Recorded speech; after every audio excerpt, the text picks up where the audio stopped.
So ito mga kailong, no bash, kasi Rusi user din ako before, but ito hindi siya na QA check ng maigi na.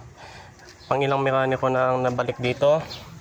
Ito ay ang Rusi Smart 125, so meron na rin siyang na vacuum dito, yan sa engine.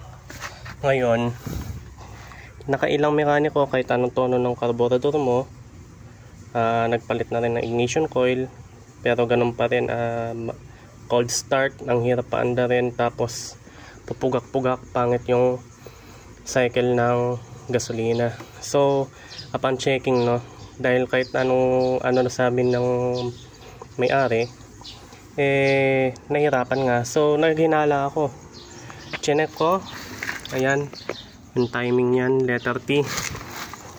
So ayun yung mark, nasa taas pa. So late, pa siya, need siya ng isang ngipin. Kaya yan, hindi nila na QA yan. Kahit na anong gawin ninyo, tune up, tono ng carb, palit ignition coil, akala nyo putol-putol lang gasolina, chinek na rin ng gas kung may tubig. Ito talagang issue niya. So wala siya sa timing, kaya ita-timing natin yan. Alright, so no hate, no to brand wars, mga kailong, kasi maasahan pa rin naman yung Rusi.